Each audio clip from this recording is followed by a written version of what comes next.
नमस्कार बच्चों, मैं विशाल भाटी एक बार फिर से स्वागत करता हूँ आपका O2N डिजिटल एजुकेशन पे। और आज हम आए हैं लेक्चर 3 पे, जो कि फिजिक्स का चैप्टर नंबर 3, जिसका नाम है मोशन इन अ प्लेन। ठीक है, इसका टॉपिक हम देखेंगे प्रोजेक्टाइल मोशन। आइए स्टार्ट करते हैं।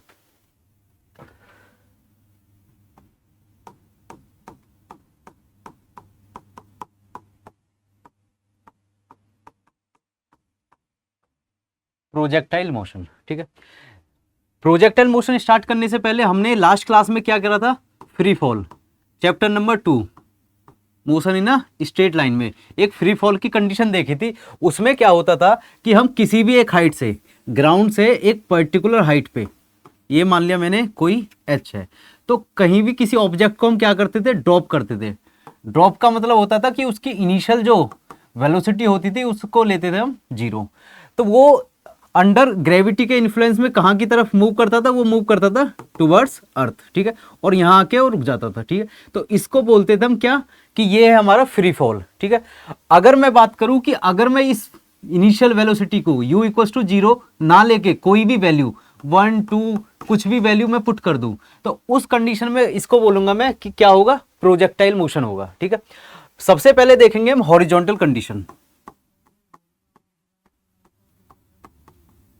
Horizontal projectile. तो हॉरिजॉन्टल की अगर बात करूं, इसी कंडीशन को ले लो। मान लो एक ग्राउंड है, ग्राउंड पे कोई एक टावर या एक बिल्डिंग मान लिया, ये होगी कोई बिल्डिंग, ठीक है जी। इस बिल्डिंग के ऊपर मान लो मैं खड़ा हूं और मैं क्या कर रहा हूं? एक बॉल को, ये हो गई एक कोई बॉल, इसको मैं थ्रो कर रहा हूं। थ्रो का मतलब होता है कि उसकी इनिशियल कोई वेलोसिटी रहेगी, ठीक है। अगर मैं इसको सिंपली u इक्वल्स टू 0 पे ऐसे छोड़ देता हूं तो उसको मैं कंसीडर करूंगा किसमें? फ्री फॉल में। बट अगर मैं इसमें कोई इनिशियल वेलोसिटी यूज कर दूं, मान लो u की वैल्यू कुछ भी XYZ कुछ भी आ जाए, मीटर पर सेकेंड, ठीक है, और किधर की तरफ? हॉरिजॉन्टली। हॉरिजॉन्टली मतलब इस डायरेक्शन में। तो ये ग्रेविटी के इन्फ्लुएंस में क्या मोशन शो करेगी? ये हमें मोशन शो करेगी कुछ इस तरीके का। तो इसी को हम बोलते हैं क्या? प्रोजेक्टाइल मोशन, ठीक है। कौन सा वाला? हॉरिजॉन्टल वाला प्रोजेक्टाइल मोशन। अब इसमें ये जो डिस्टेंस होगी कि इसके जो एक्चुअल पोजीशन थी उससे जहां पे ये रुकी है जाके वहां तक जो डिस्प्लेसमेंट हुआ उसको क्या बोल दूंगा मैं? कि ये है हॉरिजॉन्टल रेंज इसकी।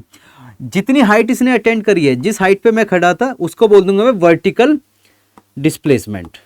इसको बोल दिया मैंने वर्टिकल डिस्प्लेसमेंट, इसको बोल दिया हॉरिजॉन्टल डिस्प्लेसमेंट। तो एक चीज तो आ गई रेंज, एक आ गया हाइट, और एक चीज और है इसमें कि यहां से और यहां तक पहुंचने में इसको कोई टाइम लगा है, इसको बोल दूंगा टाइम पीरियड। किस चीज का टाइम पीरियड? प्रोजेक्टाइल मोशन का टाइम पीरियड, ठीक है। स्टार्ट करते हैं ड्राइव करने। तो कंडीशन है हॉरिजॉन्टल वाली, ये आ गया हमारा ग्राउंड।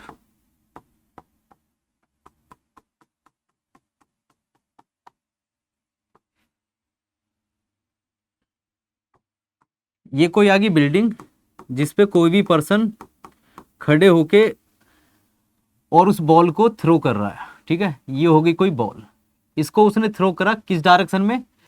इस डायरेक्शन में, ठीक है, जो कि हॉरिजॉन्टल है। But under the influence of gravity ये कहां पे आएगी? ये आएगी यहाँ पे, ठीक है, यहाँ पे आके रुक गई, ठीक है जी। अगर मैं बात करूं इस हाइट की, तो ये क्या है? ये है वर्टिकल, वर्टिकल डिस्प्लेसमेंट वाई, ठीक है। वाई इक्वल्स टू मान लो एच, इसकी वैल्यू क्या मान लेंगे हम? एच कंसिडर कर लेंगे, ठीक है। इसके फुट से, जो बिल्डिंग का फुट है, वहां से जो बॉल जहां पे जाके रुकी है, तो इसको मान लो x। ये क्या हो गया? हॉरिजॉन्टल डिस्प्लेसमेंट हो गया। यहां से जो इनिशियल वेलोसिटी मैंने प्रोवाइड करी है उसको मान लो u। कौन सा वाला? ux।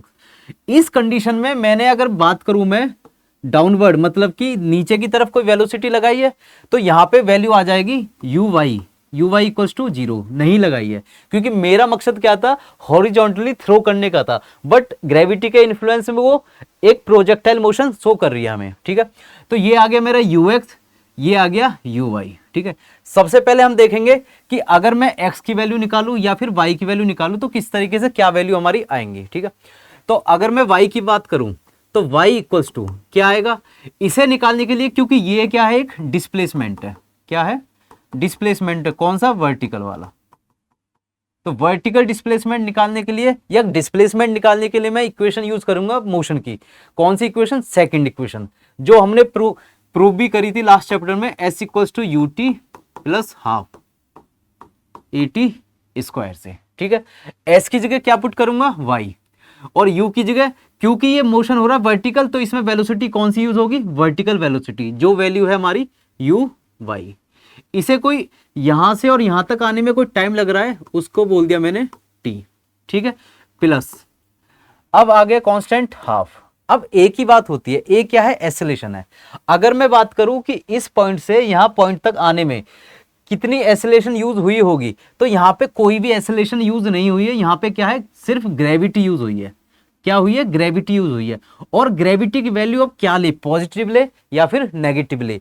तो इसका इंपैक्ट कैसा जाएगा हम देखेंगे, फ्रेम ऑफ रेफरेंस देखेंगे। जहां पे हम खड़े हैं उसको हम इनिशियल पोजीशन मानेंगे।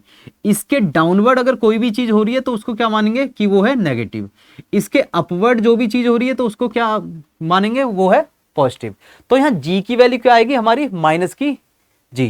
ठीक है, तो वैल्यू पुट कर दी एक्सेलरेशन के लिए, एक्सेलरेशन ड्यू टू ग्रेविटी, जो आ गया हमारा नेगेटिव g। फिर है t स्क्वायर। ठीक है जी, तो ये आ गया मेरा क्या? वर्टिकल डिस्प्लेसमेंट की वैल्यू निकल के आई है। अगर मैं इसको और सिंप्लीफाई करूं तो ये वैल्यू तो क्या बन गई मेरी? ये वैल्यू बन गई 0, क्योंकि यू वाई इक्वल्स टू मैंने पहले लिखा हुआ है यू वाई इक्वल्स टू 0। तो y इक्वल्स टू आ गया मेरा माइनस का half G T square. Second condition क्या है कि इसकी वैल्यू भी पॉजिटिव लूं या नेगेटिव लूं? मैंने फ्रेम ऑफ रेफरेंस इसको माना है, फ्रेम ऑफ रेफरेंस ये रहा। तो फ्रेम ऑफ रेफरेंस से अगर नीचे की वैल्यू जो भी है, चाहे वो ग्रेविटी की है, वेलोसिटी की है या फिर डिस्प्लेसमेंट की है, सारी वैल्यूज को क्या कंसीडर करूंगा मैं? नेगेटिव कंसीडर करूंगा। और इसके अपवर्ड क्या होगी? सारी वैल्यूज पॉजिटिव होगी। तो y की वैल्यू भी क्या कंसीडर करी जाएगी यहाँ पे? नेगेटिव। अब इस नेगेटिव से ये नेगेटिव कट गया, तो वर्टिकल डिस्प्लेसमेंट निकल के आया मेरा हाफ जी टी स्क्वायर। ये हो गया ड्राइव वर्टिकल डिस्प्लेसमेंट। अगर मैं बात करता हूं हॉरिजॉन्टल डिस्प्लेसमेंट की, तो हॉरिजॉन्टल डिस्प्लेसमेंट भी निकालने के लिए यही सेम फॉर्मूला यूज करूंगा। इसमें वैल्यू क्या आ जाएगी? अच्छा, जब मैंने इसको थ्रो किया था तो उस कंडीशन में जो हॉरिजॉन्टल डिस्प्लेसमेंट था, हॉरिजॉन्टल एक्सेलरेशन था, उसकी वैल्यू थी 0। ये आ गया। ठीक है, अगर मैं बात करूं इस फॉर्मूले की, तो इसकी जगह आ गया x इक्वल्स टू, यू की जगह आ गया यू एक्स इंटू टी। ठीक है, प्लस हाफ एक्सेलरेशन कितना? ax into T. क्योंकि मुझे पता है ax मैंने इनिशियली क्या यूज किया है? 0। तो ये पूरी वैल्यू मेरी क्या बन जाएगी? ये बन जाएगी 0। और मेरी फाइनल वैल्यू क्या बनी? x equals to u x into t. ये मेरे पास क्या आ गया? ये आ गया हॉरिजॉन्टल डिस्प्लेसमेंट। क्या आ गया? हॉरिजॉन्टल डिस्प्लेसमेंट आ गया। हॉरिजॉन्टल डिस्प्लेसमेंट, हॉरिजॉन्टल डिस्प्लेसमेंट मतलब उसकी इनिशियल पोजीशन से उसकी फाइनल पोजीशन के बीच में जो डिफरेंस है वही बोला जाएगा हमारा हॉरिजॉन्टल डिस्प्लेसमेंट। तो x की वैल्यू क्या आ गई? You x into T. अगर मैं यहां से t की वैल्यू निकाल लूं, t क्या है? Time period, time of flight, कि पूरे प्रोजेक्टाइल मोशन को कंप्लीट करने में जो टाइम लगा है उसी को हम बोल रहे हैं t। तो t इक्वल्स टू आ जाएगा मेरा t equals to u x upon x, नहीं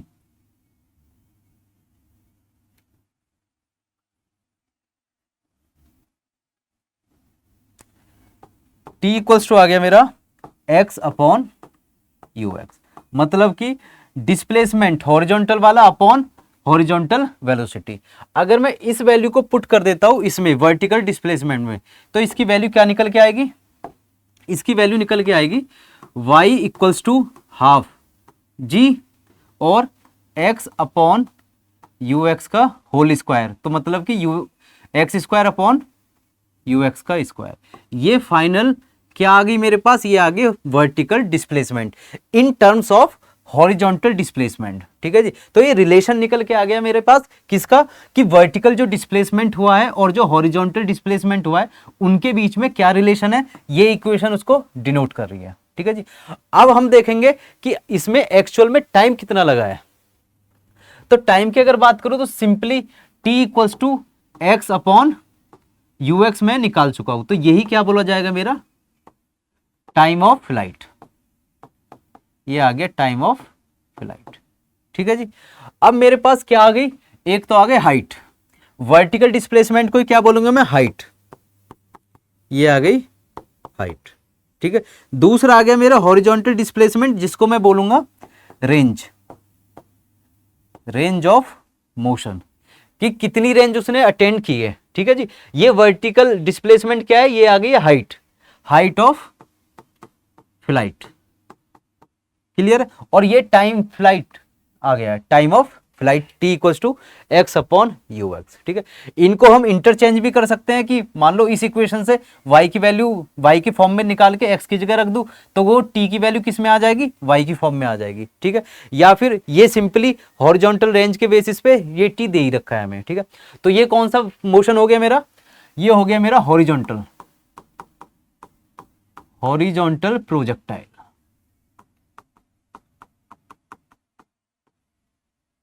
क्लियर है जी। नेक्स्ट आते हैं हम वर्टिकल या फिर projectile eight an angle theta.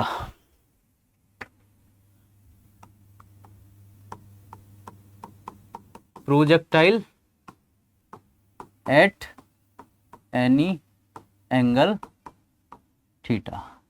तो इसे पहले समझेंगे कि क्या होगा ये।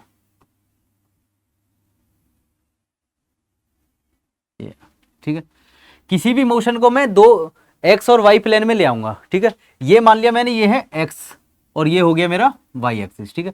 मान लो मैं खड़ा हूं यहां पे, मैंने किसी बॉल को थ्रो करा, और थ्रो कितने से करा, मैंने कोई वेलोसिटी प्रोवाइड करी इनिशियली v, और कोई एंगल भी था कितना थीटा, और ये जो थ्रो गया है इस पे कोई अलग से मैंने एक्सेलरेशन प्रोवाइड नहीं करा है। यहां पे जो एक्सेलरेशन लगेगा वो ड्यू टू ग्रेविटी ही लगेगा। ठीक है। तो इसका मोशन कैसा होगा, इसका मोशन होगा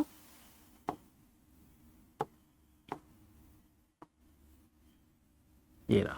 ठीक है। ये आ गया मोशन इसका, कि पर्टिकुलर क्या मोशन ये शो करेगा। ये क्या है, ये है एक बॉल, ये है एक एंगल जो उसने स्टार्टिंग में यूज किया है, और ये आ गई वेलोसिटी जिस डायरेक्शन में उसने उसको बॉल को थ्रो कराया है। ठीक है। इसके projectile motion at any angle theta को हम यूजुअली अपनी डेली लाइफ में भी देखते हैं। जेवलिन थ्रो, जेवलिन थ्रो में भी क्या आता है, प्रोजेक्टाइल मोशन आता है। ठीक है। या फिर बॉल का थ्रो, क्रिकेट में देखा होगा बहुत सारी बॉल्स जब फेंकते हैं एक प्लेयर दूसरे प्लेयर को, तो वो भी क्या है, प्रोजेक्टाइल मोशन शो करता है एट एन एंगल थीटा। ठीक है। अब इसमें अगर मैं बात करूं, ये जो डिस्टेंस है या डिस्प्लेसमेंट जो हुआ है यहां से यहां तक जाने में, तो इसको क्या बोलूंगा मैं, इसको बोलूंगा रेंज। ठीक। ये जो हाइट अटेंड करी है यहां तक, ये वाली,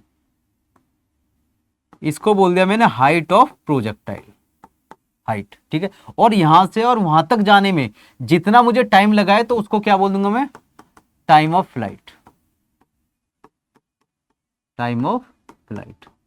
जो ये पाथ है, ये जो हमें कर्व पाथ दिख रहा है, इस पाथ को बोलते हैं हम ट्रेजेक्ट्री, ट्रेजेक्ट्री। ठीक है जी। स्टार्ट करेंगे हम, पहले तो स्टार्ट करेंगे हाइट या रेंज या टाइम ऑफ फ्लाइट निकालने से पहले हम देखेंगे कि जो वेलोसिटी हमने यूज करी है v, इसके कंपोनेंट्स क्या आएंगे x एक्सिस पे और y एक्सिस पे।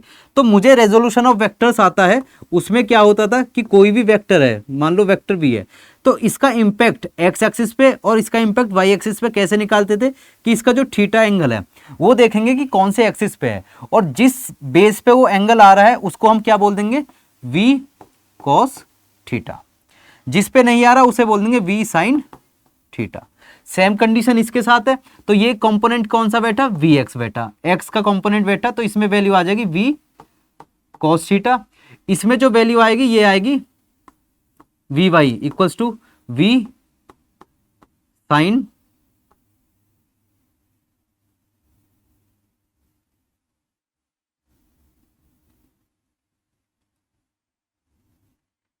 ये आ गई vy equals to v sin theta.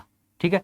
अगर मैं बात करूं, कोई एक पर्सन इधर खड़ा है, ठीक है, वो इस मोशन को देखे तो उसे बॉल कैसी लगेगी, उसे बॉल लगेगी कि बॉल अपवर्ड गई है और फिर एक हाइट अटेंड करने के बाद वो डाउनवर्ड आई है। अगर मैं यहाँ सामने से देखूं तो मुझे पूरा प्रोजेक्टाइल मोशन क्लियर दिखेगा कि यहाँ से एक कर्व बना है और यहाँ बॉल लैंड करी है, ठीक है, यहाँ से इनिशिएट करी और बॉल एक कर्व बना के पूरा यहाँ पे लैंड करी है, ठीक है जी। तो ये आ गई मेरी ट्रेजेक्ट्री अगर मैं सामने से देखूं इसको। अगर मैं साइड से देखूं तो मुझे दिखेगा ये वर्टिकल मोशन क्या है, उसने स्ट्रेट लाइन में ऊपर गई बॉल और नीचे आई बॉल, ठीक है। तो ये आ गई इसकी हाइट, ये, ठीक है। तो एक फॉर्मूला है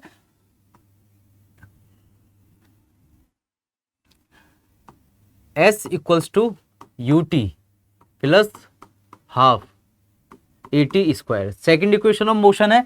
इसके अकॉर्डिंग मैं क्या निकाल सकता हूं, इसके अकॉर्डिंग निकाल सकता हूं हाइट ऑफ द प्रोजेक्टाइल, ठीक है।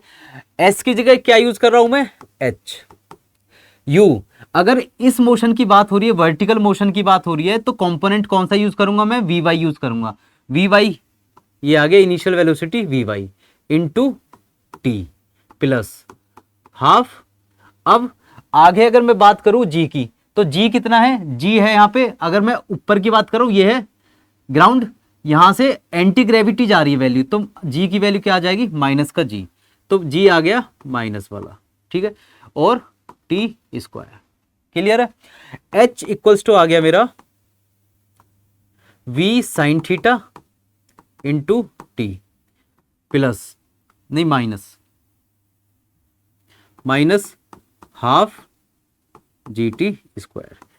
ये एक फॉर्मूला निकल के आ गया, ये अभी पूरा नहीं है, ये आया हाइट का, किसका, हाइट ऑफ प्रोजेक्टाइल मोशन, ठीक है। सेकंड हम देखेंगे, अगर मैं डिस्प्लेसमेंट कर रहा हूं तो मान लो यहां से बॉल गई और ये वर्टिकल डिस्प्लेसमेंट करके H करके वापस इसी पॉइंट पे आ गई, तो इस कंडीशन में टोटल डिस्प्लेसमेंट क्या होगा, इस कंडीशन में जो टोटल डिस्प्लेसमेंट है उसकी वैल्यू होगी हमारी कितनी, 0, ठीक है। तो अगर इसी फॉर्मूले को मैं दोबारा यूज करूं तो total displacement 0 equals to vertical component कौन सा मेरा, Vy इंटू T। अब यहां पे जो T यूज किया है मैंने, स्मॉल t क्या है, हाफ टाइम है, स्मॉल t क्या है, हाफ टाइम। अब मैं यूज करूंगा कैपिटल T, कैपिटल T क्या है, time, total time of flight. तो जब टोटल डिस्प्लेसमेंट हो रहा है, यहां से ऊपर जाके नीचे आ रहा है, तो डिस्प्लेसमेंट टोटल हो रहा था 0, तो इस कंडीशन में टाइम कितना लगा, टोटल टाइम लगा, तो उसकी वैल्यू मैंने यूज कर ली T, ठीक है। दूसरी चीज, अब इसमें G की वैल्यू यूज करें तो G कितना था, G था हमारा हाफ G और ये आ गया T स्क्वायर, ठीक है। इस वैल्यू को जब सिंप्लीफाई करेंगे तो वैल्यू आ जाएगी मेरी Vy T equals to half GT square, ठीक है। T से एक T कम हो गया, T की वैल्यू कितनी निकली, T equals to 2Vy upon G, ये आ गया टोटल टाइम फ्लाइट, ठीक है जी। टाइम ऑफ फ्लाइट आ गया टोटल वाला, कि उसे पूरा प्रोजेक्शन करने में जितना टाइम लगा है उसकी वैल्यू कितनी होगी, 2Vy अपॉन G, और इसे हम सिंप्लीफाई करेंगे तो 2V sine theta upon G रख देंगे इसकी वैल्यू, ये आ गई फाइनल डेरिवेशन। कि अगर टोटल टाइम को निकालना है फ्लाइट का, तो हमारी वैल्यू क्या आएगी, 2 into vertical component of velocity upon gravity, ठीक है। अगर मैं इस वैल्यू को किस में रखता हूं, इस H की वैल्यू में रखता हूं, तो H इक्वल्स टू क्या था मेरा, V sine theta T half G और T स्क्वायर, ठीक है। सेकंड फॉर्मूला क्या था मेरा था T equals to 2V sine theta upon G, 2V sine theta upon G, ये क्या था, ये था टोटल टाइम।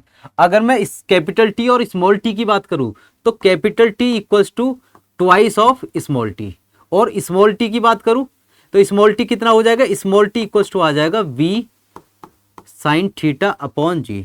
इसमें से 2 की वैल्यू हटा दी तो क्या बचा, T बचा, कंपेयर कर लिया तो T की वैल्यू क्या आ गई, V sine theta upon G। अब H की वैल्यू पुट करेंगे, H इक्वल्स टू क्या आ गया, H इक्वल्स टू आ गया V sine theta into V sine theta upon G, ठीक है, minus half G V sine theta का होल स्क्वायर, इसमें भी अपॉन G, स्क्वायर, ठीक है। कॉमन निकालेंगे, क्या कॉमन आएगा, v sine theta, v sine theta, तो v square sine square theta, तो ये आ गया v square sine square theta. इस g से ये वैल्यू कम हो गई, ठीक है। यहाँ पे क्या है, यहाँ पे भी g है, तो कॉमन आ गया g। वैल्यू क्या बची, 1 माइनस, यहाँ पे बची हमारी 1/2, ये आ गई वैल्यू, ठीक है जी। अब 1 माइनस 1/2 कितना होगा, 1/2 बैठेगा ये क्लियरली, तो h इक्वल्स टू निकल के आ गया v square sine square theta upon 2g। ये आ गई हाइट ऑफ फ्लाइट, कि किसी भी प्रोजेक्टाइल मोशन के लिए जो मैं यूज कर रहा था ये हाइट, ठीक है। तो इसकी वैल्यू कितनी होगी, इसकी वैल्यू होगी 2v square sine square theta upon 2g। इसे सिंप्लीफाई करके क्या लिख सकता हूं मैं, vy का स्क्वायर अपॉन 2g। ये आ गई final value, height of flight, ठीक है जी। नेक्स्ट चलते हैं रेंज की। तो रेंज, अगर मैं रेंज की बात करूं तो रेंज में क्या क्या यूज हो रहा है, एक तो हो रहा है हॉरिजॉन्टल कंपोनेंट ऑफ वेलोसिटी, और दूसरा यहां से और जो टाइम लगा है, मतलब कि टाइम ऑफ फ्लाइट जो लगी है उसको, ठीक है। दोनों के अगर बात करूं तो स्पीड इक्वल्स टू होता है डिस्टेंस अपॉन टाइम, और डिस्टेंस अगर मुझे निकालनी है तो क्या बैठ गया, distance equals to speed into time बैठ गया, ठीक है। स्पीड कितनी है, v cos थीटा, और टाइम कितना है, टाइम अभी हमारा निकला है 2v sine theta upon g, ये रहा 2v साइन थीटा अपॉन जी। तो रेंज, अगर मैं बात करूं किसकी, रेंज की, तो रेंज कितना आया 2v sine theta upon g, ये तो आ गई t की value, into v cos theta, ये वैल्यू आ गई मेरी वर्टिकल वो हॉरिजॉन्टल कंपोनेंट ऑफ वेलोसिटी। इसको सिंप्लीफाई करूंगा तो r equals to 2v square sine theta cos theta upon g. अब मुझे एक फॉर्मूला पता है, 10th क्लास में देखा होगा, 2 साइन थीटा कॉस थीटा को मैं क्या बोलता हूं, इसको बोलता हूं साइन 2 थीटा, ठीक है। तो इस पूरे की जगह 2 को और साइन थीटा कॉस थीटा की जगह क्या लिख दूंगा मैं, साइन 2 थीटा। तो r मेरा फाइनली क्या बन जाएगा, r बन जाएगा v square sine 2 theta upon g. ये ड्राइव हो गया किसका, रेंज का फॉर्मूला, ठीक है। तो हमने क्या निकाल ली, एक तो हाइट निकाल ली, ये आ गई हाइट, एक टाइम ऑफ फ्लाइट और एक रेंज आ गई, ठीक है। अगर मैं इन तीनों की बात करूं कि तीनों में रिलेशन क्या होगा और कितने एंगल पे क्या है, रेंज सबसे ज्यादा होगी। इस प्रोजेक्टाइल मोशन की अगर बात करूं मैं, तो कितने एंगल से अगर मैं किसी भी बॉल को थ्रो करूं या जेवलिन को थ्रो करूं, तो कितने एंगल यूज करूं जिससे कि मेरी जो रेंज आए वो कितनी आई, मैक्सिमम रेंज आए। तो एंगल्स पुट करके देखेंगे हम। ये फॉर्मूला है हमारा r equals to v square sine 2 theta upon g, इसको यूज करेंगे। r equals to v square sine 2 theta upon g, यही था, ठीक है जी, ठीक है। तो अगर मैं थीटा की value, theta equals to 30 degree लूँ, थीटा इक्वल्स टू 60 डिग्री या थीटा इक्वल्स टू 45 डिग्री, तो कौन से एंगल पे हमारी जो रेंज आएगी वो आएगी मैक्सिमम, आर मैक्सिमम कब निकलेगी, ये हमें फाइंड करना है, ठीक है। तो मैं वैल्यू पुट करूंगा 30, 60, 45, ठीक है। या इसको सिंप्लीफाई हम क्या कर लेंगे, r equals to v square 2v square sine theta cos theta upon g. कोई से भी फॉर्मूले में वैल्यू पुट करके हम देख सकते हैं कि आर मैक्सिमम कब निकलेगा। तो वैल्यू कौन सी पुट करेंगे, थीटा इक्वल्स टू 30 पुट करके देखेंगे।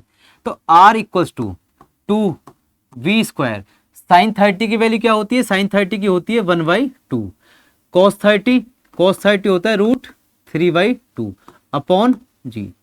इस 2 से ये 2 कट गया, तो वैल्यू क्या बची, वैल्यू आई हमारी v स्क्वायर, ठीक है, √3 अपॉन 2g, ये आ गई 30 पे। अब मैं बात करता हूं 60 की, तो r equals to 2v square, sine 60 की वैल्यू होती है √3/2, कॉस 60 की वैल्यू होती है 1/2 अपॉन जी। 2 से 2 कटा, तो वैल्यू आई मेरी v स्क्वायर √3/2g, इसमें भी सेम आई, ठीक है। अगर मैं यूज करता हूं थीटा इक्वल्स टू 45, तो आर इक्वल्स टू मेरा क्या बैठेगा 2 वी स्क्वायर साइन थीटा मतलब साइन 45 की वैल्यू बैठती है 1/√2, कॉस 45 की भी बैठी 1/√2 अपॉन जी है ही हमारा, ठीक है। √2 इंटू √2 क्या बैठा 2, तो इस √2 दोनों √2 से क्या कट जाएगा 2, फाइनल वैल्यू क्या बैठी मेरी वी स्क्वायर अपॉन जी। तो ये बैठ गई मेरी कौन सी, ये बैठी एट 45, ये बैठी 60 और ये बैठी 30। अगर मैं वैल्यूज को कंपेयर करूं कि वी स्क्वायर √3 अपॉन 2g या वी स्क्वायर अपॉन जी, इसमें से वैल्यू कौन सी बड़ी है, तो मैं सिंप्लीफाई कर सकता हूं v square upon g is greater than v square √3 upon 2g। सीधा सीधा देख के भी हमें पता चल जाएगा कि कौन सी वैल्यू ज्यादा बड़ी है। तो इससे हमें क्या पता चल जाएगा कि मैक्सिमम अगर रेंज निकालनी है मुझे, तो मुझे एंगल कौन सा यूज करना पड़ेगा, एंगल यूज करना पड़ेगा 45। कि अगर मैं थीटा इक्वल्स टू 45 लेता हूं तो मेरा आर क्या आ जाएगा, आर आ जाएगा मैक्सिमम। ये हो गया प्रो, ठीक है। तो अगर मैं 30 यूज कर रहा था और 60 यूज कर रहा था, उसमें क्या आ रही थी, वैल्यू सेम आ रही थी। तो अगर मुझे मैक्सिमम रेंज निकाल दिया तो क्या आएगा, आर मैक्सिमम आ जाएगा किसमें, थीटा इक्वल्स टू 45। इसी तरीके से हम हाइट भी देख सकते हैं कि 45 पे हाइट कैसी आएगी। तो हाइट का फॉर्मूला क्या बन रहा था, हाइट का बन रहा था ये वाला, ये रहा final, h equals to v square sine square theta upon 2g। तो h equals to v square sine square theta upon 2g, यही था। क्रॉस चेक कर लेते हैं, ठीक है, यही था, ठीक है। अगर मैं थीटा इक्वल्स टू 45 ले रहा हूं, ठीक है, तो h की वैल्यू कितनी बनी, वी स्क्वायर, वी स्क्वायर तो वी स्क्वायर रहेगा, साइन स्क्वायर थीटा मतलब कि 1/√2 45 पे, और इसका स्क्वायर है तो मतलब कि 1/2 अपॉन 2g। तो ये क्या बैठ गई वैल्यू मेरी, v square upon 4g value आ गई मेरी, ये आ गई। और इसे मैं सिंप्लीफाई करके लिखूं तो क्या आ गया, h equals to v upon 2 का होल स्क्वायर इंटू 1/g, ये आ गई मेरी वैल्यू, ठीक है जी। अब इसमें रिलेशन देखेंगे थीटास का, कि थीटा कितना लूं और कितनी वैल्यू मेरी आए। तो अगर मुझे रेंज निकालनी है, क्या निकालनी है, रेंज, तो एक नॉर्मल चीज नोट करना कि रेंज जो होगी एक तो थीटा पे और एक 90 माइनस थीटा पे, ये हमेशा दोनों पे क्या होती है, सेम होती है। जैसे कि अगर मैं बात करूं कोई भी मैंने थ्रो जो फेंका है वो किसी एंगल थीटा पे फेंका है, या फिर उसे मैं बात करूं 90 माइनस थीटा पे अगर फेंका है, तो उसकी जो रेंज आएगी वो कैसी आएगी, वो आएगी सेम। बात कर लेते हैं, अगर मैं मान लो 15 डिग्री से किसी भी चीज को थ्रो कर रहा हूं और दूसरा एंगल कितना बैठा, 90 माइनस 15, ये बैठा 75, तो at 15 degree at 75 degree range क्या होगी, रेंज होगी सेम, रेंज क्या होगी, रेंज होगी सेम। ये हमने प्रूफ भी किया है, कहां पे, यहां पे, ठीक है। मैं 30 जब यूज कर रहा था, थीटा इक्वल्स टू 30, और 60 जब यूज कर रहा था, तो दोनों कंडीशन में जो वैल्यू आ रही थी मेरी, वो क्या आ रही थी, सेम आ रही थी। तो अगर मैं थीटा यूज करता हूं या फिर 90 माइनस थीटा यूज करता हूं, तो मेरी जो वैल्यूज रहने वाली है किसकी, रेंज की, वो रहने वाली है सेम, ठीक है। और मैक्सिमम रेंज जब आती है, आर मैक्सिमम जो आता है, तो उसका एंगल कितना होना चाहिए, उसका एंगल होना चाहिए सिर्फ 45। तो 45 ही ऐसा एंगल है जिसमें मैं क्या ला सकता हूं, आर मैक्सिमम ला सकता हूं, ठीक है जी। इसके बाद अगर मैं बात करूं इसकी, h equals to v square upon 4g, यहां पे थीटा इक्वल्स टू 45 पे कितना आया था, वी स्क्वायर अपॉन जी। तो आर मैक्सिमम, आर मतलब 45 पे कितना बैठा, वी स्क्वायर अपॉन जी, ठीक है। तो आर और एच में क्या रिलेशन बन रहा है, इसको देख के रिलेशन बन रहा है वी स्क्वायर अपॉन जी। अगर मैं हाइट की बात करूं तो हाइट इक्वल्स टू क्या होगी, रेंज का जो मैक्सिमम रेंज है उसके 4 टाइम्स होगी, मतलब 1/4 टाइम्स होगी। कि अगर आर मैक्सिमम निकालना है तो वो क्या हो जाएगी, 4 टाइम्स हो जाएगी उसके हाइट के। ये इनमें क्या होता है, रिलेशन होता है, ठीक है। तो इस वीडियो में हमने प्रोजेक्टाइल मोशन कंप्लीट कर लिया है। नेक्स्ट वीडियो में जो हमारा सर्कुलर मोशन बचा है उसे कंप्लीट करेंगे और देखेंगे कि इस चैप्टर में कोई अगर टॉपिक बचा है तो उसे भी उसी वीडियो में कंप्लीट कर लेंगे हम, ठीक है। Thank you.